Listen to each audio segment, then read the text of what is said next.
in to Athletics LLC with Lamar, Lucius, Big League Chew, and my man Clyde, and the governor. You're about to be schooled in all things track and field. This is experience. Yes, sir. We are talking past, present, future.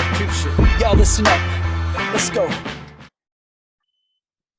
Hello, beautiful people. Athletics LLC time. We are recording a little bit earlier in the week than we usually do. So you may see this on Friday and things happen between, and we'll just deal with it. We'll deal with it in the comments as we do. So as always, start off by saying how everyone's doing, do a little check-in. Sir Lucius, how are you this evening? I am a little less fatigued than I was last week, but slowly the energy levels are slowly rising. Yeah, but I'm doing very well. Thank you for asking, Big League. Excellent, excellent. Clyde, how about yourself, sir? I made it. Mama, we made it. Occam's razor, is that what that's? Occam's razor. Okay, Google again. Okay, I'll I got you. Because I was going to paraphrase, but I'll actually just read it. Occam's razor is a problem-solving principle that recommends searching for explanations constructed with the smallest possible set of elements. It's also known as the principle of parsimony or the law of parsimony. So my only question is that we do this to educate, or is this really what you think of yourself? Yes, all the above. And we'll go negatorial. Yeah, thank you, Big League, because we're just not doing that today. My public school education does not allow me to take that. I am a very common sense. I'll tell you the where this came from. I'm a very common sense based individual. I don't look for answers that are further than the obvious very often. That's the basic principle of Occam's razor. Usually that the simplest answer is the one that's directly right in front. Okay. Wouldn't that be just easier to say it that way? Hey, I just, I'm trying to educate. Governor. Yes. You look like you're sitting, to me, at every compliance office that I've ever seen. You look like you're sitting in the compliance office. About to say no. That was the whole idea when I got the screenshot. I'm like, yay! Look at me. Can you see the that thing? Yeah. I kid you not. I'm like, I'm about to take the test. I'm gonna miss 4. I'm gonna pass with an 80. This is what happens when you have you can't miss 4 questions, Chew. And if you do, don't ever repeat that to anybody. I don't. Oh no.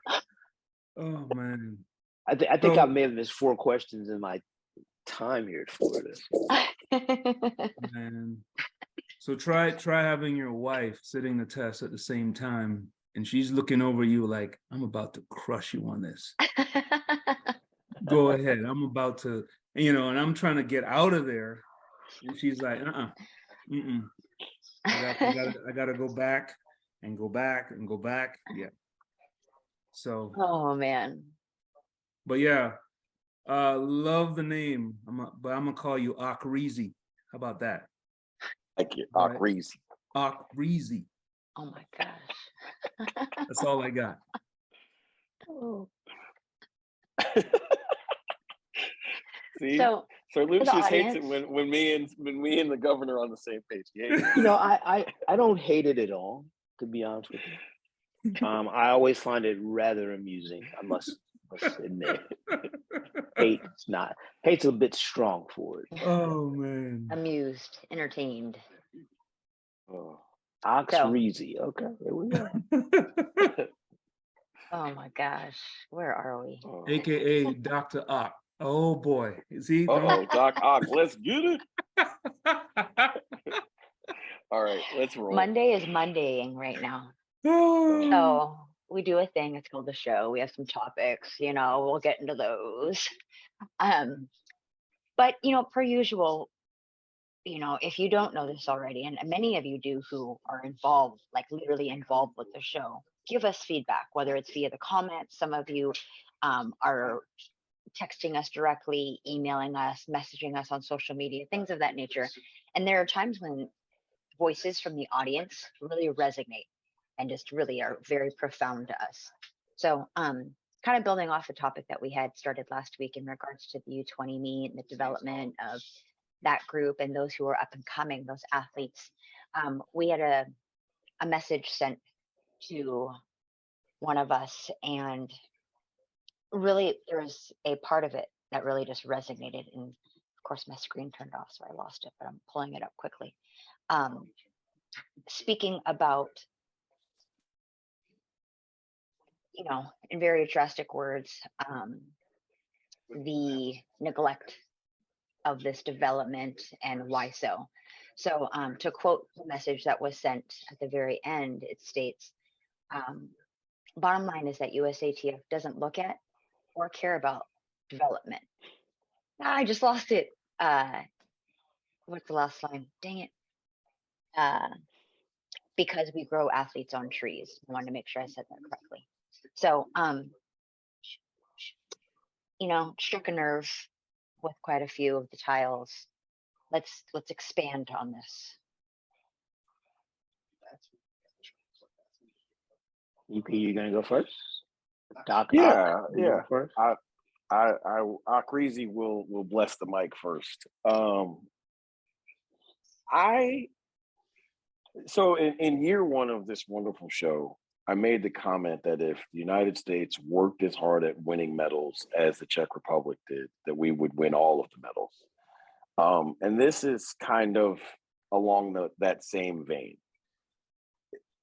We don't work very hard at all at developing medalists. We grow them. We do a really good job of forcing them to get better because of our collegiate system. So part of, if you want to have a 4-year career in college that is worthwhile, you need to get better every year in most cases, because otherwise you'll be in the portal and we'll never find you, right? But that's not development. The college coaches do a fair job of finding athletes and developing them, but they get paid for the most part to coach college people. So when you progress beyond college, which is the ripe old age of 22 or 23, in some cases 21, now your development is in limbo. And this is where your NGB is supposed to then they're supposed to run the second leg with the baton, right? And escort you to a point where you have enough experience that you can kind of golf your own ball, right? Where you know who to call, you have an agent, you've done all the things, and now you run your own adult company. But the time between when you finish college and when you've made a couple of national teams, that happens happenstantially. I mean, there's no structure to it. There's no, I said this in the last 72 hours. What does our or any other NGB do? Because we have a national governing body, we have CEOs, we have people that make a lot of money. But there's a gigantic hole in our system from age 22 to age 26. And they don't address it. I mean, if we're going to be honest, there's a gigantic hole between high school and graduation of college, right? Because one of the most important years you have is your age 19 year. So it's your last year eligible for juniors. Because as we've discussed on this show, I don't know, 3 or 4 billion times, the junior national team is the greatest predictor of the future Olympic teams. And our national governing body doesn't do really anything to help the juniors matriculate, and then they forget all about them for 3 years until they leave college, and they're just like, welcome to brofessionalism. Right? And so therein lies, I think, the genesis of the comment, and it's true. Nobody at USATF could possibly stand in front of me and say that it's not true. We do not do above a D to D minus level of development of people towards medals. For me, and I think I'll be pretty short here. For me, it's a simple matter of American arrogance and laziness because of the arrogance. We do grow athletes on trees here. And because we do, there doesn't seem to be a true desire to want to work the way the Europeans work, for example, to try to cultivate medals in the future. Because we look at it as unnecessary. They'll always be in every class, the next whoever, the next freshman phenom, the next, high school superstar that can just step into those roles. And if they want to show up and make the junior team, cool. That's kind of how we treat the junior process. And I'd go as far as to say that's how we treat the U23 process. Because I wish we treated the U23 process that good. I right. don't think we treated it might well. It might be less than that, right? The U23 situation always seems like like you're running out the house and you forgot to pack your lunch, so you just grab something out the refrigerator and go. Like it just, that's brilliance. It kind of feels like that. That's definitely what that team always looks like. So I mean, obviously we could do a ton better in that, but it requires want to and a level of care rather than the arrogance of, but we have the best team, so it really doesn't matter. But I want you to expand really quick on just that. Like, how low of a level of care are we talking about? Because it's not a very high level of care at all. I mean, do you agree? It's extremely low. And the best example, honestly, maybe the best example that I have witnessed firsthand is this year when emails went out to the athletes registered for the U20s, basically begging them to register for the senior meet because someone realized at the last minute that they're not going to have enough athletes to put together a U23 team. And some people went for it. Some people absolutely did not. But we shouldn't be, with the wealth of talent that we have in this country, we shouldn't ever be in a situation where we're at the US championships and it's literally a scramble to build a U23 team. It shouldn't be that. So let's be clear. There was a standard for juniors and there was a standard for seniors, which is the world championship standard for the most part. Yep. Yes. So this gap is this big. So all of these people in here were not actually qualified, nor did they come to the meet. Just think about that. So for U23s, they went with the standard. I mean, for the folks trying to go to world championships, the standard was the world championship standard, right? And then they had the depth chart. So the idea was we'll go deep enough that enough U23s or folks that are a little bit lower down the rung will be able to get in and we'll be able to fill the U23 team that way, right? And by and large, if you look at the fields at USA's, were there more than 5 or 6 possible candidates for the U23 team in each event? No. I mean, let's just consider what you're telling, like, I couldn't tell my athlete that, hey, you may not make it to the semi, but you have to be there. You know what I'm saying? Like but that's literally how it played out, right? And I remember asking, like, do you have a standard for U23s? Is there a standard for NACAC U23s? Is there? Nope, nada, zilch. You know, and I'll also make this point, and this is interesting because I feel like I'm belaboring something that already passed. Do you remember what happened when World U18s were in effect? What you had was a building block to the U20s. Yeah. And they got rid of it.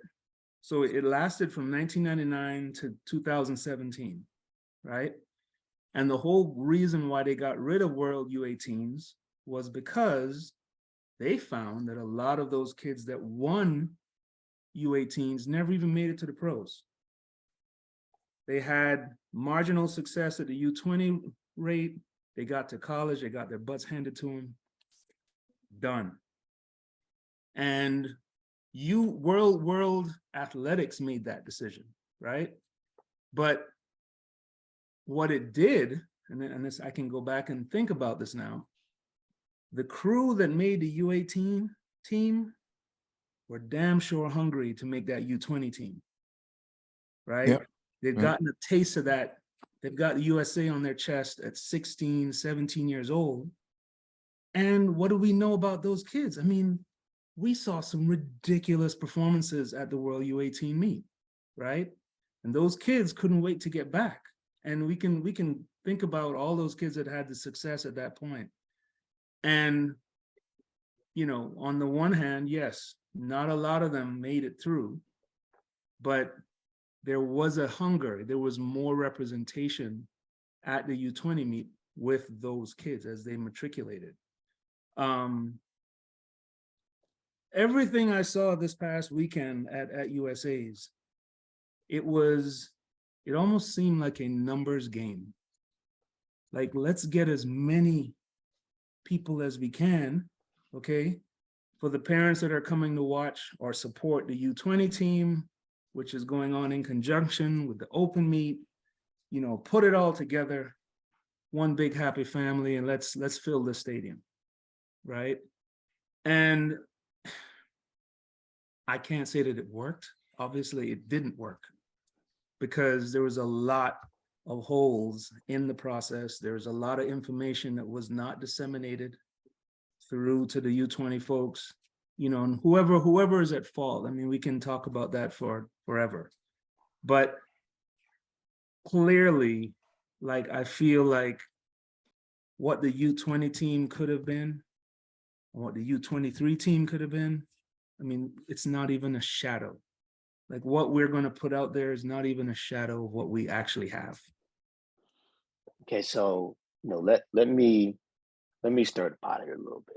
You know, the whole problem here is organization, right? The whole problem here is a respect for the folks that are providing the coaching and the hard work that gets these athletes to this level. Yep. You know, and I'm going to start basically. Okay, so we talked about the standard. Why do we have a standard? Because at the end of the day, the standard is just a number that they throw out there, and they're going to fill the field because they need the people in the field so they get their money. Right. So why publish the world championship standard to get into the meet? Yes. And you're going to let somebody, the standard is like 51.2, but then you let people in around 52.5. Exactly. So why do you have the standard? Exactly. Right? So it's just, and so nobody thinks about that. It's a logistics thing. When we talk about athlete development, we don't do anything, like, very rarely do you hear the story anymore of the athlete that's able to get out of college and be okay and grind to be great, right? Most of the stories we hear are about the athletes who were great in college, who either went on to get pretty good, or mostly we hear about the stories about the ones who got away, the ones who disappeared. You know, we've done this, you know, privately. We talk about the number of guys who've run 9.9 or 10 flat in the last 10 years. We don't even know where they are anymore, right? You know, the number of young ladies, I mean, whether it be in the hurdles or the 4, that just disappear because there's nobody out there saying, let's identify the people. See, this talent protection program is a joke. It is. because the money that you give those children for that, I mean, like, it might be $5,000 or whatever it is. That's not, you can't live off that money. Right. You can't trade off that money. So at the end of the day, what is USA Track and Field doing to save the sport? What are they doing to help the coaches, to help the athletes to develop into the world beaters that we could be? Mm-hmm. You know, like the quote said, we don't worry about development because it seems we have athletes hanging off trees. And there's always going to be, look, it was Sha'Carri back in 19, then Tench this year. There's always, the Lindsay kid, there was a thing, Mo, there's Britton Wilson, there's Sid. There's always somebody that pops out of the woodwork, right? Mm-hmm. But those people USA Track and Field has nothing to do with the development of those people. And they're doing nothing to help those people stay in the sport. Right. So at the end of the day, so as the governing body of track and field, USA Track and Field has to step up at some point and say, we're going to help the United States track and field situation get even better than it is. Because as Clyde said, it's just arrogance. Yeah. We don't need to do anything because, we all know, because we've been a part of it, track and field in this country is just incredibly competitive. Whether it's the coaches, whether it's the athletes, whoever it is, there's just this group of people that want to be the best, and they all come together and we try to take each other's heads off, right? Mm-hmm. So as long as we're doing that, USA Track and Field doesn't have a problem. Right. Don't have a problem at all. And look, I'm not going to act like, they do give us some funding, which I'm not going to put out there publicly, but it's not enough based on the work that we do. It's just not. And at some point in time, somebody's got to wake up and go, hey, we got to do better. And we're just lucky enough that we have enough competitive coaches.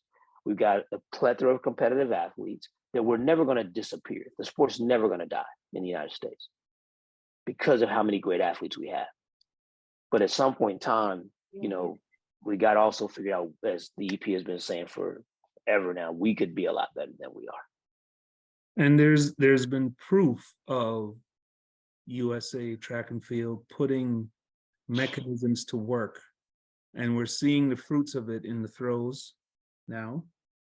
There was a Project Triple Jump at one point, right? They have the wherewithal to do it.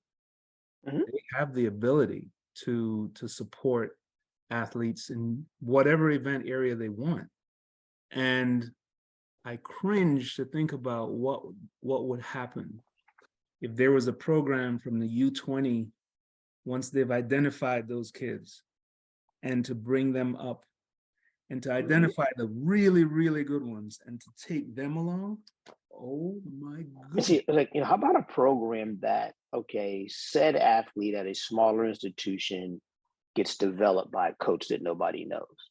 Yep. So how about we send people there to assist said coach, give them better training tools to help the athlete continue to get better. Yeah. Right. Let's not just automatically go, we got to move that athlete. Right. Let's give them the resources they need and the tools they need to continue their growth. Yeah. But nobody's doing that. I'm not gonna start tossing around salaries and stuff like that. But there's people out making a lot of money, and that money could be shared throughout the sport. There's much better ways to make us even better than we are if we will just do a better job of identifying talent, not just putting a number out there going, if you make this number, you do this, you can be in the talent protection program for a year or two. But if you don't get a contract in a year or two, make off that little money, we're going to take it away and give it to somebody else. Right. It's the old revolving door trick. It's not like there's this plethora of funding. There's a pot. So in order for you to keep putting people in the pot, you have to start taking people out, right?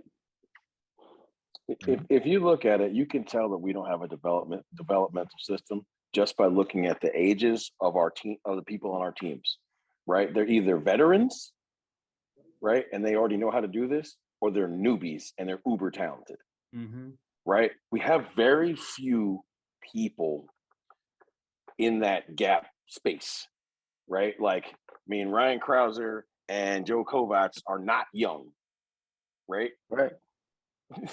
and the next three people behind them, other than, you know, I think Jordan Geist is not that old. Like he's young. But if you look at it, like the basis of where most of our teams come from, I just picked that event like literally off the top of my head. Long jump's worse. Triple jump's way worse. Yeah. Yes, Right? triple jumps is a big problem in triple jump right now. Right. Oh, And if you just like, you can go huge void through there. you can go through the events, right? And you can see, I mean, okay, let's take the women's 400 hurdles is a perfect example. You had Dalila, and then you had Sid the Kid, and who, right? And that's the one event where we have one in the middle, right? Look at the men's 400 right now. Why can't I think of her name all of a sudden? You're trying to say Shamir.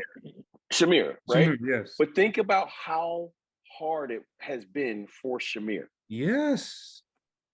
Yes. Right. And is Shamir really in the middle still? No, That's the thing. Right. She's a veteran. She's trending towards being a long time veteran. Yes. Yeah. She's a veteran. Yes. Right. But that's the point. Shamir had to get herself to this point basically herself. Yeah. Like we didn't have any, like, you know, if she could make our team, if she was not top 3, fend for yourself. Let's call it what it is. She could easily have quit the sport. Easily. Oh, sure. And that's the part that is sad, that where we're at right now. Because there was no parachute, there was no soft landing. When she got 4th at the Olympic trials, I mean, I think everybody kind of had that feeling like, oh my gosh, like, where do you go from here? So it's a testament to her fortitude that she actually stuck with it. She's national champion now. She has an opportunity to build on that now. A lot of athletes in her situations would have quit. There's no question. I mean, look at the crop of male American collegiate sprinters that ran at Texas this year, right? They're phenomenal. Yes. One of them made the team, right? And I'm like, let's not, because look, folks, it ain't because they don't have the talent. It's because they're in this country, right? Where 989 just might not be fast enough. Where 19.8 might just not be fast enough. Like that happens a lot in this country. And that's the part, like that's the group of people. I'm not saying that particular specific group of men, but that's the group of people we lose all the time in the United States. Because we don't develop them. We don't keep them in the sport to where finally, like the very, very top group that kind of ages out, right? And then they're ready. Instead, you just need to stick around until it's your turn. How many times are you gonna go to the trials and get 4th and get 5th and get 6th? Well, you can't go very often because it's actual trials is only every 4 years. So so it's like you had 5 USA guys that ran between 989 and 1005. Yep. That's not the national championships. That's the but back to the point of the conversation is who's identifying these young people and making sure that they have what they need to continue to develop. Absolutely. And giving them $5,000 or $10,000 a year is not guaranteeing that development. Well, So the coldest answer to that is the college coaches. Mm-hmm. That, and obviously that has nothing to do with USA Track and Field, but USA Track and Field is wholly dependent on collegiate coaches taking talented people and developing them into something good enough to field these teams. Because if the NCAA system didn't exist, there'd be nothing. Troubles, right? Big trouble. So what if the NCAA meet was the breeding ground for the U23, whatever U23 meet? I mean, that would make a hell of a lot more sense than the way we currently select the team. USA Pick the U23 team from the NCAA. That's what I'm saying. Super easy. Because, I mean, let's be real. People like Sydney McLaughlin ain't going to U23s, even though she's within the window of age, right? If you're that good, you ain't 9 times out of 10, you ain't got time. So yeah, I don't understand. Like, to me, that's a lazy but genius fix, right? USA Track and Field, stamp the NCAA championships with your, with your rankings and monikers and whatever you need to do, and take the U23 team straight off the track from there. Save you a lot of time. Save you some money. You ain't got to fund nobody to go. Nope. Pretty simple. Sounds like a topic at the annual meeting. See, and we can topic this all we want. And see, obviously I get a little grumpy about these topics things, right? So, there's been topics like this tossed around at the annual meeting forever. But at the end of the day, nobody ever acts on it. And when they do act on it, they act on it. They put a Band-Aid on it until it goes away and people start talking about something else. Yeah. Like, come on, we cannot be the only 5 people that see that this is a problem. There's no way. Well, what's funny is I think we might be. No, I don't think we are, but I mean, we might be the only people that are willing to stand up and say something about it. Yes, there you go. And I think that the biggest issue for me is, okay, I think that the USA, as Clyde said, is arrogant enough that they don't think there is a problem, because they know that between the professional coaches and the college coaches, and heck, and even in some cases the high school coaches in this country, they're going to find a way to be competitive. So they don't worry about it, and they don't have to worry about it. So they're not going to. How many of the higher ups really think that these two teams, the U20 team that's going to Mayaguez and the U23 team heading to Costa Rica, is going to be the breeding ground? Like, how many of these kids? So you have to see. There you go. But this is what I don't get. Like, how do you get to the point that you don't? Like, when literally that is staring you in the face. Right there. Right? Like, when is the last time we had a phenomenal under 20 team? Oh my gosh. It's been a while. See, Jamaica? Reezy, we could go back now. Say Jamaica. I mean, listen, when I was on the staff in the 2002 World Junior team, and you may have heard of some of those people. Right. But that is the last time we've had a junior team stacked like that. Yes. Right. We've had some junior teams that have had some good people on them. I mean, like the team a couple of years ago with Matt Bowling in that group. Yep. Was pretty good, but where are they now? Yep. That's kind of the point, right? Right. Where are they now? Where is that group now? And what are they doing? Very true. And that was a very talented group. Mm-hmm. And I think that's just, unfortunately, that's the world we live in. Unfortunately, there's nobody. Okay, this is something that I have a little bit of angst with, right? Okay, so you serve on a USATF staff, and it's volunteer, right? So in future years afterwards, you still have to come to the meeting. You still have to pay to be a coach and get a credential and all that stuff. Right. So we're like, how are we rewarded for our service to our country in athletics? Because I promise you that the higher ups they're not buying credentials. Right.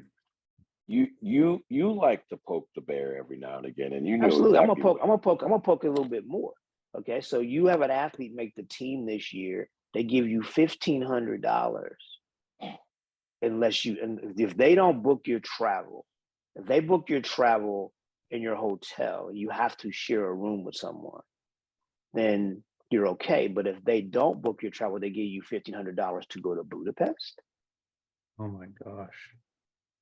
Yeah. Right. I mean, listen, I ask this question all the time, and everybody looks at me like I'm a psychopath when I ask it, but nobody gives me an answer. When I actually ask for clarity and transparency as to what our national governing body does, because if you reach the pinnacle of this sport, if you make an Olympic team and you win a medal, if you make an Olympic team as a coach But to me, those are both professional and athletic pinnacles. The following year, you have to pay USATF dues, and the following year at the national championship, you either have to pay to buy a ticket, or you have to pay to get a credential, or you have to coach an athlete in the meet. And I keep saying, and I've been saying, I am so confused how it is that no matter what you do in this sport, the following year, nobody cares. Like, that just doesn't make any sense. And it's why most people leave the sport of track and field bitter and angry. Yep. Athletes or coaches alike. Yeah. If you are a medalist, if you are someone that served on a team, like, even if you don't get it for free, you should get something, right? A reduction or something, you know? But, you know, for you as an Olympic medalist, as a world championship medalist, you should never have to pay dues again, because you have represented your country and won a medal for your country, which, let's be real, at some point in time, we know the rules. The more medals the athletes win and who are coached to win those said medals, those people get funding based on the number of medals that are won by the athletes that we coach. Yeah, you can win a medal in this country and go to USATF with your credential and still not get in the VIP area to get a bottle of water. But I mean, I'm just saying. Hey. Well,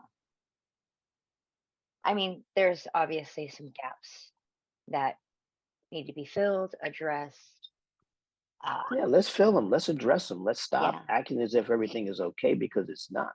Let's stop That's a real acting as problem. if It's a real problem. Exactly. Right. And see, and my thing is this, okay, so like the USA is never going to fall off the map when it comes to track and field, because the coaches, those of us on this screen included, we're just too competitive, right? But we're taken for granted by the powers that be. You know, the role that we play in all of this is greatly watered down. Awesome. You know, and it's just that simple. Mm-hmm. I mean, if you want the best example, and then we need to move on, right? The best example is, let's just look at the men's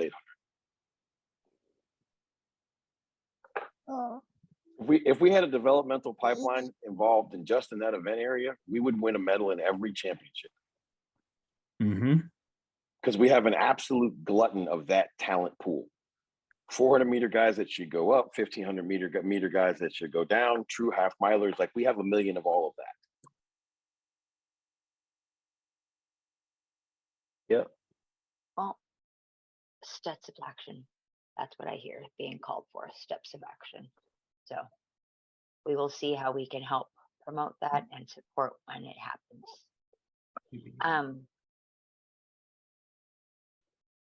Going along with the outstanding things that are happening on the track, let's talk about I caught myself, I wrote down Poland meeting.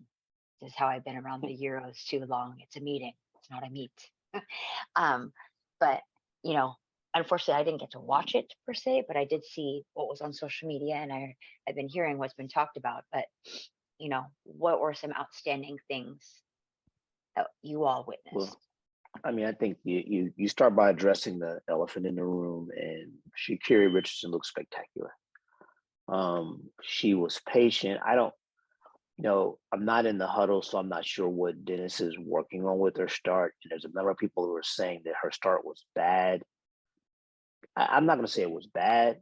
It wasn't the jump out in front, but she's never been one to jump out in front. Right? But it was very methodical. It was very workmanlike. And, you know, it's 10:76 and she beat the lady just ran 10:65, you know. It was also a shout out to TT Terry for, you know, breaking, 11 seconds for the first time this year at 10:99. But I mean, Sha'Carri's race was absolutely workmanlike. It was very, very impressive. It was. You know? It was very interesting to see the comments. And I mean, obviously, this war that's coming, you know, Kellyanne, Sharika, Talu, Can't forget Talu now. You better not. Better not. You better not. And Shikari, right? It was interesting, you know, the pundits and the folks that kind of think they understood what they just saw, and you know, even insinuating that Sharika decided to let Shikari win, or you know, she's saving it. Like, that's, go look. This They said it. Trust me. Okay. I mean, we know it's out there. It's always amazing to me that someone has a loss. You know, like if Golden State loses a regular season game, oh, they're done. Nobody does that. Yeah. You know? You know? No, I mean, the only team they do that to is the Dallas Cowboys, right? They if anytime the Cowboys lose, they're done. We hate the Cowboys, they're done. But any other team, That's hilarious. That's hilarious. That's very funny. Governor, I couldn't resist that what I bought. But at the end of the day, and you know, and you talk about something very serious. I mean, like, people better go to watch and see what Shelly Ann did around the turn of the 200. Yeah. Right? Shelly Ann is fit. Okay? Yes, so she's going to have something to say about this, right? So we do know one thing: she will get out and make it hard to catch her. Right. Listen, we've all taken our appropriate shots when necessary in this area. That was the best professional race Sha'Carri Richardson has run. Mm-hmm. And it's really not close. If you put in the context of all things and the execution and the way she won the race. Mm-hmm. Now, in the grand scheme of things, the Diamond League is exactly what it is. It's a one-off race for money and entertainment. Right. It doesn't have anything to do with the rounds at Worlds. Right. And anyone that pretends that these races do is either a fan who doesn't understand what they're talking about, or they're just caught up in the recency bias of the moments, right? But for the American prospects in the 100 meters, that was a very good moment for Miss Richardson. Yes. And it's a necessary moment. It's a moment that she has to be able to show she's capable of, right, if she's going to be in a position to win a medal. And I say win a medal right now, everybody is jumping to the end of it's a gold medal battle. Since when? Since when? Tyloo is a very real problem. Yep. And I don't know about any of y'all, but I'm not exactly comfortable with the fact that Shelly Ann hasn't really been seen all year and she's just getting ready. Like, listen, is Sha'Carri good enough to win it? Sure she is. Is she good enough to get fourth? You better believe it. So we just have to wait and see and get to the Worlds, but this is the best she's looked.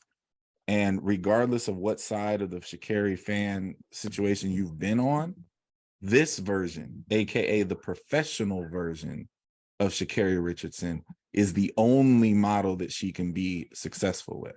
Mm-hmm. So stop rooting for the antics to come back, because this professional version is a person that can win medals. Yeah, the antics need never be seen again. Right. And so, and for those of us, and I think, you know, most of us on these tiles have been there, being at the Worlds or Olympics is a whole different can of worms, Mm-hmm. right? No, it's not. No. It's the same thing as NCAA's. Okay. And one-off meets. Akrizi. Chill out, Akrizi. I will say I this think about the that- women's thing. Oh. Well, go ahead. I think the biggest thing will be who manages the rounds the best, who manages the pressure the best, and who lines up in the final. We got to get there first. And Right. who lines up in the final and executes the best shall win the race. You just hit the nail on the head. That's right. That right now is Sha'Carri's Achilles heel. Controlling, okay, energy production, controlling, because we've seen the 10-6, we've seen the 10-7s in the rounds, we've seen it, right? But we need to see it when it counts. And that's the part where it's like, See, in my mind, and again, I'm not coaching Sha'Carri, so I don't know what her and Dennis's plans are. mhm. But if Sha'Carri will learn to play Yes. early on, Mm-hmm. and then show up with a lot of energy and fresher legs, Yep. that will help Sha'Carri, because Shelly Ann knows how to do that. Sharika is learning, and Talu definitely knows how to do that. Well, so the funniest thing about not the funniest thing, there's way funnier things, but one of the most poignant things that I'd learned growing up in the sport in and around John Smith and watching what used to be the HSI crew. The HSI crew used to bet who could win their rounds running the slowest. Mm. It was literal money on the table. And if you think about it, it's crazy, but that's the whole point, right? Like, can you be in control enough to emerge from the prelim round with the big Q and the slowest time? Mm-hmm. The semifinal round with the big Q and the slowest time, right? Like that one right there is an art form. Yes. And it was something they worked on. You know what I mean? It was something that they to win your semi in the slowest time is an absolute art form. Yeah. Yep. So the one thing I want to say, because this young lady works her ass off and it's been a long time coming, Iwa Sabota, yes, in her building getting the 1094. Right. People understand, if you were watching the broadcast, that big roar had nothing to do with who was in first and second. Right. That was all about the Polish girl running 1094 for third. And she's a grinder and she's a hell of a starter, but it's never been able to kind of finish that off. So that was cool to watch. In that That's what a developmental program looks like, by the way. Yes. Touche. She's had to be in the sport for a very long time to get to that. Was she not the U18 champion? She was. There we go. And I think we also Bidgush. Yeah. Toby Abasan is awake, folks. Wee. Ooh, she more than awake. Boy. The word is all that nonsense about her being done. Yeah, buddy. See, somebody in that camp figured out, I don't have a trial. I can just run around all year and make money running 12.5 and 12.6. Right. Now it's showtime, and I'm gonna show up and run. You know. That's right. But also shout out to Kenny and Nia for jumping on a plane and going over there and both running 12.3 again. I mean, gosh, Nia is amazing to me. Yes, she's absolutely amazing. You know. Yes, she is. And Skinny Kenny is just Skinny Kenny. She just finds a way to get it done. You know. Yep. Just finds a way to get it done.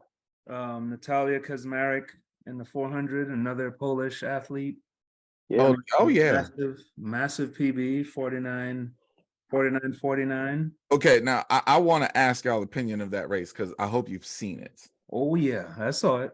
Kazmarek has been very good for a long time, but she ain't never been that damn good. Well, Paulino almost looked to me like she was assuming. Well, sure, but it was like, oh, it's them, so I'm gonna run them down. Yeah. No. When nobody expecting the 49 mid, right? Right, and not at all. She thought she could run 49 high and win it. You know. Yep. A lot of races she could, and I mean, I definitely wouldn't write her off because she had a bad. I wouldn't even call it a bad day. She just looked very disinterested for about 320 meters. Exactly. And she said, I'm going to run them down, and she was like, "I'll let them get too far away." That's what it looked like to me. Yeah, but Kazmarek running like that means to me, the top of the 400 gets a lot more interesting. Mm-hmm. Because the Polish know how to show up and run well at the championships. They've proven that. That's right. Count on them being a major factor in the mixed relay. Major factor. Lord have mercy. Wow. That was just said out loud. Hey, it's the truth. Well, it depends. If Bobby gets to run his people in the mixed relay, we should. Okay. Whether Bobby gets to run his people or not, they're going to be a factor. There's three medals. Listen, I was just poking. So what are your thoughts on the men's 100? I'm sorry, the men's 100 is still super boring to me right now. I'm sorry, it just is. No matter where you go. Yeah. ditto to what he said about Paulino. Like Fred was like, "Oh, well, I can beat all y'all."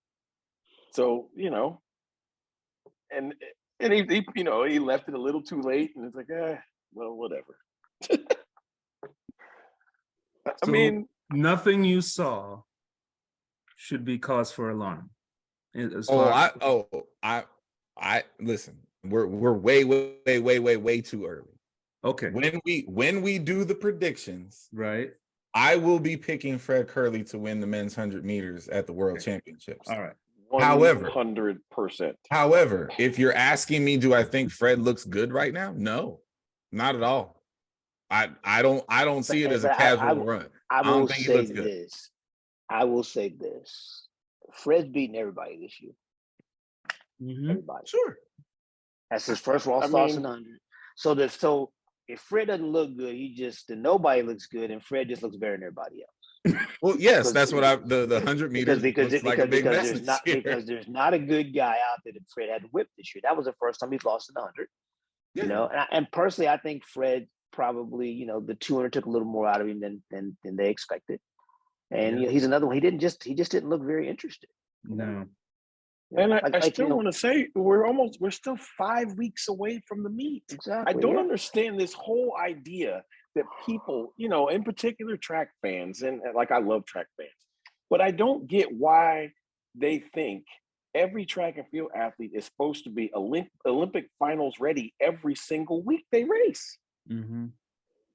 Just talking about it. The only people they do that to is the Dallas Cowboys. I told you. I mean, like, look, Fred has a bye for the 100.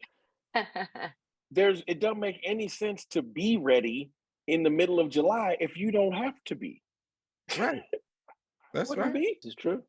That's right. But that particular race all year has been very boring.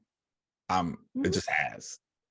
So unlike, and let's just be honest, it's not really that boring. The issue is we have gotten used to people running so fast. I said this in USA's.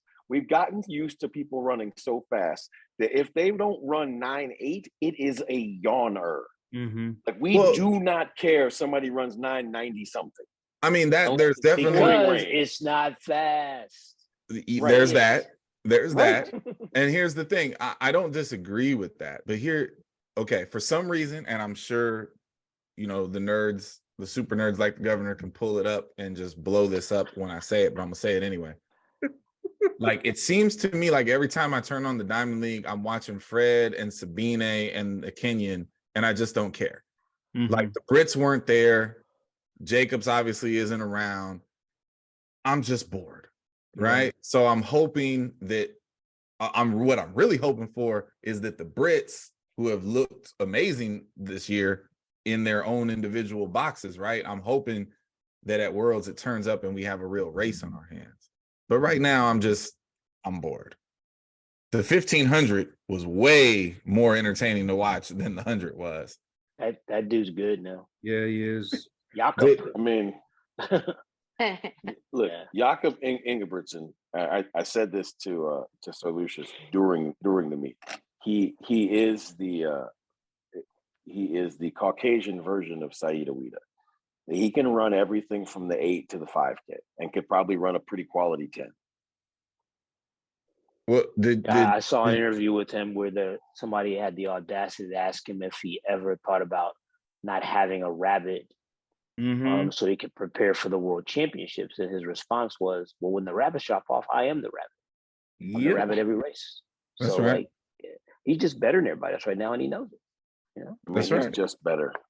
Area record, meet record, world lead, PB, right? Am I the only one that thought he had the world record? Oh, no.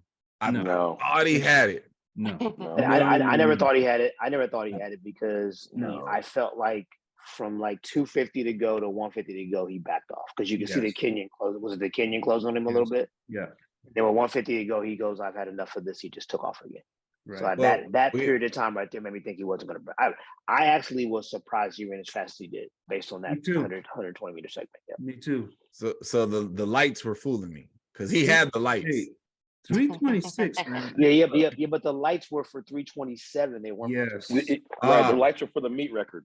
Yeah. Oh, Yeah. okay. Fair enough Yeah. then. Yep. So what are our thoughts on Van Niekerk? Hey, Looks really good. Looks really everybody's got a problem. Really good. Yeah. I mean, because again, you talk about a boring event. I mean, Yeah. Karani has just suffered a major blow, with the loss of his coach. Yes. So we don't know. We don't know where he is. But Karani could very well show up and, what as they say, win one for the Gipper and lose his mind. Is Stevie hurt?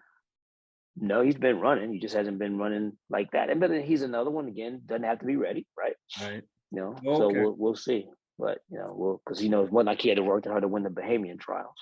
Okay. I think that the last part that you said, Solutions, is what's relevant, right? Is that Van Niekerk doesn't have to be ready right now, and he's a 44 flat shape 5 weeks before the meet. Exactly, yeah. And this is what I'll say about Van Niekerk. Like it was a good run, but it wasn't. People talking about, it looked easy. It wasn't easy for him. I mean, it was a good run, but it wasn't like he was out there jogging, looking around that crap Michael used to do, right? Oh no, it wasn't even vintage Van Niekerk, but exactly, yeah. Like, but he's getting he's the best guy out there, but he doesn't. There's no way I'm saying nobody can do that, right? Yeah. What we do But know I about will say Van he's the Niekerk, favorite on paper right now. Yeah. what we do know about Van Niekerk is if he feels he can go, he's going to drag everybody into the pool where they don't want to be. Mm-hmm. He's not going to run it a different way, right? Right. So So the key to beating him is you got to go out and be ready to run 43 and some change your way. Because if you try to do it his way, you're not going to make it. That's right. I mean, he's Warholm. Yeah, he's Warholm. Or Warholm came after. Warholm is him over some barriers, right? Exactly. Yeah. The Mary Mora girl from Kenya in the 800's a problem. Yes, she is. Yeah, I'm gonna go out on a limb and say she's a problem for second. She's not beating the thing though. I don't think any of us want to believe that Mo is beatable. I don't believe she's beatable. I don't think she is at all, but it could be a war between those three. Okay, she ran that young lady ran 156.5. 8 this weekend. 156.85. What's Mo's PB? 55. Right, and then we watch Mo run 157, open her up. Again, no one's picking against the thing, Mo, but no. Mora and Hodgkinson I'm impressed with those two, but I'm gonna say this again. I don't bet against Bobby Kersey. Here's the thing, and this is what's confounding to me. Like Mary Mora has a definitive methodology. Get out in front, slow everybody down. Mm-hmm. Like and we've seen it with Hodgkinson, who already had a 155 under her belt. She gets in the race. Mary Mora said, "No, you will go when I decide that you can go." And then they stayed behind her, and then she outkicks everybody. All right. Mo's not doing that. Happen. No. Like, first of all, she's not going to be in front of a thing. No. and even if she is, I don't know that she can run off from a thing like that. Well, she has to wait a lot later than a thing does, and that's the thing. Like you've got to. I mean, I think. See, here's the thing. Okay, so Bobby is talking about her being available for the mixed relay, right? So she's fast. Oh wow. Right? Okay. Wow. Okay. And she just ran 403. She ran 403 in the final. She didn't run 403 in the first round. She ran 403 in the final. The final. That's right. So you weren't kidding but about I do agree that's Bobby Kersey mixed relay then. Oh, okay. No, that wasn't a joke. Okay. I mean, listen, since we don't even need to get on the relay thing yet. But gosh, no. The narrative out there is that Miss 155 probably going to run 154, Miss 403 just can't handle the 800-meter final and then an hour later be available for the real 4x4. That's too much. So if she's unavailable, you need to put her in the mixed relay. Right. Okay. Right. So, whatever. So we still have Monaco and London, right? Yep. Mm-hmm. Yeah. Arguably the best of the Diamond League. Budapest is tomorrow, Oh wow. and then Okay. London right. is Sunday, and Monaco's in between. That's Yikes. right. Right? So I have a suggestion for the sport. I say that moving forward, Miss Rojas must jump from the men's board at all times. I mean, it wouldn't be less entertaining. That's very true. Right. Because I don't know, man. I just feel like she don't have enough space to do what she wants to do. That's just me. I could be wrong. Well, Occam's. You want to touch on that? Because I know. I mean, yeah. So that part, we'll say, sorta is true. Sorta. Right. It's true, but it's not true. Right. Like more room might actually lead to problems because then you start trying to go further in your step phase and maybe not need to. But I think You're way also more dealing relevant, with depth perception. big time depth perception, Yes. Sure. like difference. Sure. But what I find like way more like relevant to talk about Miss Rojas is like she and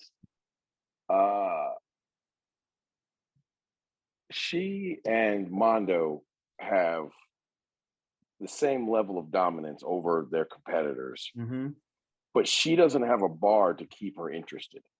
Exactly. Yeah. Right? Like she basically has to go out there and ignore the only difference for her between practice and meets is when she raises her hand to clap, people clap back. Right? But really all the meets and practice, they're the same. Because there is no external stimuli from the people she's competing against. They're because she's not competing against them. All you have to do is watch her compete. Like she's literally talking to herself. Like there's the motivation is not coming from her competitors, and prior to that last jump, she had been completely shortchanging her step phase. So whether it was, her coach Pedroso telling her, hey, let's just focus in on this. We saw it 1 out of 6. Now, if this woman decides that I'm going to start off like that, I mean. You mean like Indoor Worlds when I was pretty sure she was going to jump 16 meters? Exactly. I mean, 1570, like, goodness. I'm gonna have to remind my athletes when we start in the fall, like where we currently are. Like, bust some spirits early on. Sucking phenomenal, man. Can I use a very what I consider to be an excellent competition from Poland to ask my people, and I'm just going to ask. I don't actually have an opinion on this. This is not my space. I want to ask. So the women's high jump was an excellent competition in Poland. I'm not going to attempt to butcher these names, but the Ukrainians were battling the Australian girl, and they all broke the meet record and jumped 198. Irina ended up with the win from Ukraine. Great competition, and the Diamond League does a pretty good job of covering the high jump competitions on their show, right? So I don't even know how to ask this in a non-petty way, and I don't even mean it that way, but I'm so serious. Is Vashti Cunningham good at the high jump? Yeah, I'll answer that question. Vashti Cunningham is actually excellent at the high jump, but she is okay. We talked about this development thing, right? Vashti Cunningham is literally light years better than everybody else in this country at the high jump. So she never has any competition until she gets on a plane and goes over to Europe. And you can't, in practice, jump at bars of 2 meters and above very often. right? You need meat stimuli for that. And that's where all of the meat and potatoes will happen in competitions that matter. So she's kind of stuck because she can't get any of that stimuli here, anywhere, right? So then she goes there where she belongs, but she's not there often enough, if that makes any sense. Yeah. So yes, she is actually pretty darn good at the high jump, to be honest. Like, she's medalist good. Yes. It's just unfortunate she has far fewer reps at 2 meters and above in competitive situations than the other people who are in medal contention. Right. By a long shot. No, so right. So the reason I asked that question is because obviously I think she's won our championships like what 13 times or something like that. times. Yes. Right. So obviously it's a sarcastic question. She's obviously good. But I was shocked to look at her profile and realize that she's the indoor champion, world indoor champ once, world indoor champ silver medalist once, world outdoor championship bronze once, and top 8 at the Olympics. I feel like on the biggest stages, she's never really around. Clyde, this is more common than you think. This, and I'm not talking. That's also a really legend. good dossier, if we're going to be honest. No, like she doesn't suck. No, right. But you see what I'm saying? It's like, no, let's call it what it is. This, whether or not it's based on the lack of competition, smaller B grade, A- grade meets, much less meets than we had in our day. But the opportunities are, it is what it is. But I think there's also an issue with athletes that are willing to go over there once, twice, 3 times a month and competing against the best and coming back, regenerating, going back and doing it again. And perhaps Sir Lucius can speak to this because you probably have the most athletes that are in that realm. Let's just say in the last 5 to 10 years, would you say there's been more of a willingness for athletes to take that trip? Or is it something where you're actually having to convince them, hey, you need to go get some reps? I think there's been less of a willingness to go. Right. Especially by the athletes who are not concerned with a paycheck. Mm-hmm. The bigger the contract, the less willing they are to go to Europe. Yeah. And then some of them, they're not, the cost of getting there outweighs what money they might win, right? But I do believe that there's kind of a middle ground on that. I have some that are very willing to go over there and others that want nothing to do with it. Wow. Kind of crazy, but yeah. I mean, think about it. The best female track athlete, more than likely on the planet, went to Europe once last year. Yeah. I mean, she was a finalist for the athlete of the year, and she ran in Europe once. Mm-hmm. That's a very good point, sir. And I mean, I could go off on a tangent on this, but it doesn't seem that Europe really cares. No, they don't care. Nobody cares with Americans. The World Athletics is so European. Yes. That they literally tolerate the United States. Yep. Because they bully everybody else around. Right. And they can't bully us, but they don't, like, the relationship is not even collegial. They tolerate us. Yeah. Look, you don't need to look any further than last year. Gerashenko. You don't need to look any further than the fact that last year there were a greater number of European athletes that were peaking for European championships than there were for world championships. Absolutely. Because European championships was later and then it was in Europe. And they didn't feel like coming over here. Mm-hmm. I mean, it's just what that says it all. Yeah. It does indeed. All right, Chew. Yeah. It's time for Would You Rather, gentlemen. Sir Lucius, you're up. Oops. I knew that.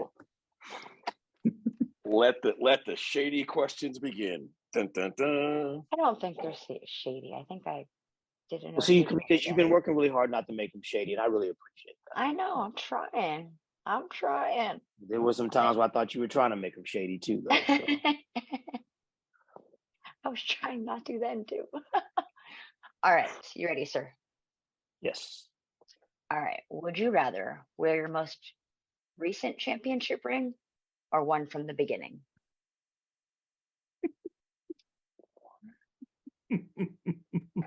I actually get what she's trying to ask with that question. I do What you too, mean? but like I don't wear them. But so, Sir, that's because you have too many. This is my would you rather, so stay out of this.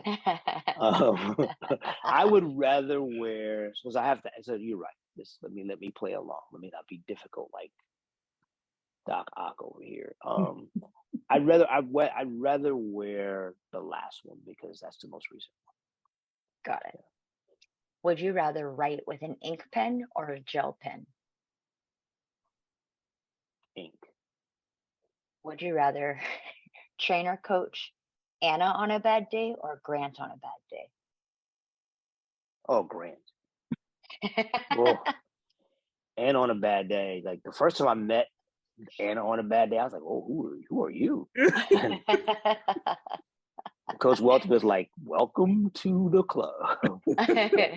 No, I can snap Grant out of a bad day pretty easily. Grant, and it's not as easy to snap out, but yeah, definitely Grant. Would you rather have a Wetzel's pretzels or an Auntie Anne's pretzel? It would have to be Auntie Anne's. I don't know what Wetzel's is, so. Oh man, come on now. And I'm not a big Educate pretzel this guy man. because they're a little too salty for my taste. Oh, got it. And in the month of July, would you rather wear a cotton dry fit shirt or a sport dry fit shirt? Because they have cotton dry fit now, and then like No, I want the Okay. sport dry fit. okay, Any month, all 12 of them. I want the sport dry fit. you can Kind of ask, like the you can one I have on. Yeah. yes, you can thank Mr. Razor for that question. And then because of today, and then I know. last one, would you rather get a kiss from a whale or from a dolphin? Oh my You know, God. like you go to the aqua shows, the marine shows, and the little animal comes up and kisses you on the cheek. Yep. Would you rather a whale or a dolphin? She's back. Neither. She's back. Just couldn't right. help yourself, could you? Oh, I just saw it on a Twitter video, so I'm like, oh. I am not an animal lover. So if I go to one of those shows, I'm definitely not going down and volunteering to get a kiss from anyone. Oh, goodness. It's very caucastic behavior you're describing. That is incredibly sarcastic. Oh my gosh. Anyways, gentlemen, the floor is yours. Am I the only one that feels like at some point in his life, Mr. Lucius there has put all his rings on at once, which would include his toes? Or they're just stacked, each knuckle. I will say you would be wrong. I was gonna say I don't think there's any way on this planet he's ever done that. Nope, not happening. But All right. there really does need to be a picture at some point in time of all of them. All right, I got a question for Mr. Lucius, Sir Lucius. Would you rather be serving your country as the forever forever U20 coach or the forever senior coach? U20s. Mm. Not even close. See, I definitely thought you were going someplace different with that. Yeah, I did too, and I'm glad he didn't. U20s. I thought for sure we were. I could have. Clyde, I appreciate I you could have.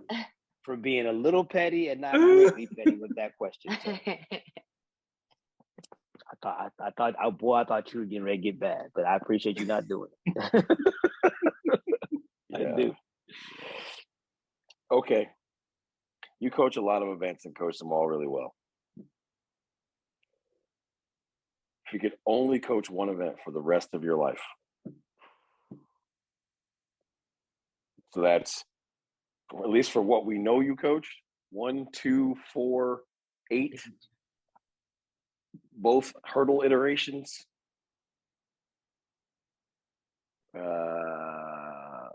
Occasionally the shot put. Sorry, that was a private joke. 110 hurdles. Just the 110s. You're not even gonna coach the 100 hurdles. You said one event, sir. You did. Oh, well, You okay. did. I guess those two are not one event. You're correct. You are correct. Come on, Doc Ock. Hey, just remember, you're the guy that tried to convince me you can give that race that event group up. Okay, all right. So hold on a second. So then, why were you surprised I picked it? I was surprised. But our country would be well served. All right.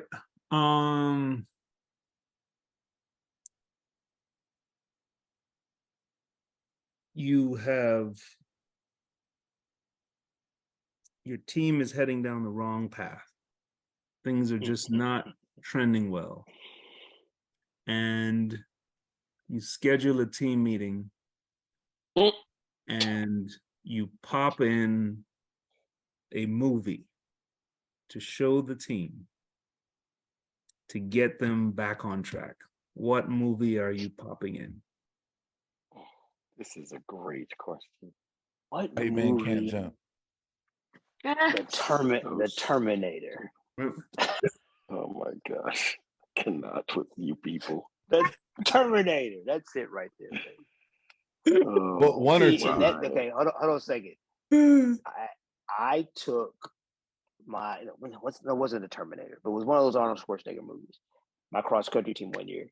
We went to the regional championships, and we went and watched Arnold just mess people up.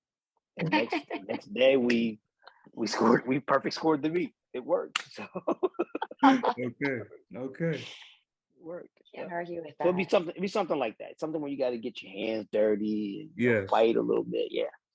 It's not it won't be a chick flick, I can promise you that. So. Are we allowed to say chick flick? I was just about to say these are things that Sir didn't Lucius know. can still say, but the rest of us can't. Yeah, that's been a thing since I was a child. Like, is that not man. allowed to say? I can't say that anymore. No, you can't. They're called rom-coms, and that's as far as you're allowed to go because chick is demeaning. I'm just telling you what That's where we're at. people will tell you. What did you call it? Rom-coms. Romantic comedies. I'm just telling you. Okay. Just I have been educated. I will Another do my word. level best not to ever say it. See, this is 2 words you guys take it out of my vocabulary. True story. Couple of days ago, I'm sitting there with my 2 daughters, and we get this really crazy idea to watch Lil Man. Oh my goodness. It was like, I'm sitting there and I'm just like, okay, this used to be funny. Not funny Yeah. anymore.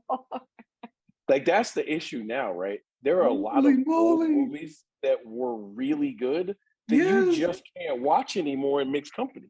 It's crazy. I'll give you a great one that I have watched firsthand. A big fan of, just completely flip on her head. Do we remember Kurt Russell and Goldie Hawn in Overboard? Oh yes. Oh yes. Yes. Go watch Overboard today. It's terrible. Oh man. Yeah. It's so bad. The Some thing that things has don't age aged the well. worst, I was going to say, the things that have aged the worst are the commercials. Oh yeah. things that you used to be able to say in commercials to sell products that would literally get you canceled forever now. Ever. Never again. Was it Cascade? Was the one that had ancient Chinese secret? Yeah. I remember I know what you're talking about. Yeah, and I was like, yeah, you can't say any of that no more. Oh goodness. All right, heartbeat props. Let's save ourselves for this conversation. I'll go first because my two are completely like self-serving and innocuous, but these were moments of joy. Yesterday, two of my young minor league baseball players were promoted levels, which is a really big deal in the struggle and strife to become big leaguers. One was promoted from low A to high A, and he only has to travel from Fayetteville, North Carolina to Asheville, North Carolina to do so. The other one in another organization was promoted from high A to double A, and he has to move from Vancouver, British Columbia to New Hampshire. Wow. Like that on the map. So I want to give my heartbeat props to Victor Wembanyama. Oh boy, this is gonna be good. This city is literally about to rebuild downtown.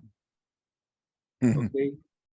There are literally plans in place to restructure everything. And obviously this is a young man, he's a great talent or whatever, but I've never seen a situation where a city is hinging its future on a player. Like, this is unreal, unbelievable. They're building a brand new training facility down the street from where I live. It's like a couple $100 million. It's like a whole campus, right? So these things, like, if you don't think that in this day and age that sports matter, just take a look at what's about to happen in San Antonio based on one player. They're trying to follow what LeBron did for what used to be downtown Cleveland model. Absolutely. There were some mighty big shoes for that young man. Hello. I hope he's as good as advertised. Jeez, man. I mean, it's really unfortunate that he has been directly compared to LeBron. Mm-hmm. Yeah. First of all, not even similar type of player, probably has no chance of having a similar type of impact. But like, I mean, I've heard it said that if he is a perennial all-star and doesn't win multiple championships, that's a failure. Yeah. Oh yeah, they've been said that. Yeah. That's insanity. It is. Wow. I mean, that's like saying Charles Barkley's career is a failure. It's not. No. Neither is Patrick Ewing's. Not at all. Yeah, he get the New York guy in there, didn't he? Oh, you knew he was. No, it was the first two guys I could think of. You know, I never was a Patrick Ewing fan. It's a true story. I've also never been a Knick fan. True story. My heartbeat props are kind of just about the time of the year that we are in right now. We've gotten into the transfer portal before, and we've gotten into the coaching carousel, and I'm sure we'll continue to get into that. But I think in the shuffle that all this change produces in the way that our business is right now, the people who are in the most vulnerable position are like the incoming freshmen. Right? For the incoming freshmen who are recruited and sign scholarships and ultimately have a situation where the staff that they thought they were walking into isn't going to be the staff that they arrived to, it's rough. Yep. And it's scary, and it's rough on the parents, and it just feels like a lot of chaos. And having been on the receiving end of that, like when I had to leave Cal Berkeley, for example, it's tough. It really, really is. And so my heartbeat props go out to all the high school kids and transfer students who are arriving into a situation in a different state than they thought they were arriving into. And all I can tell you is, you know, stay enthusiastic, work your ass off, and trust in the leadership that you're under, because at the end of the day, you're there for your education. You're there to better yourselves as athletes. And if it's for you, it's going to be for you. And if it's not, transfer portal is always available to you. So it's a tough part of our business right now, but it is very, very relevant. And, you know, I feel for those young people who are in those situations. So I'm going to give my heartbeat props to the coaches and athletes from USA Track and Field that did such a wonderful job at the championships, to all the coaches who have athletes that made the World Championship teams as they prepare for the World Championships. And this is a very difficult time of year. A lot of people don't understand the difficulty of having your athletes ready for a major championship and having to do it again less than 40 days later. Yep. And so heartbeat props to all those people that are going through that right now, that are dealing with the emotions of trying to get athletes recalibrated and refocused to go to the biggest stage here in a few weeks. Last but not least, just want to give a shout out and a big high five to all the equipment managers out there, equipment coordinators. This time of year is really rough on them because they've got football already there, and then all the incoming stuff for the spring sports, and then those poor winter sports are already asking for things. So bless you. Thank you. Please don't get so frustrated or too frustrated with us.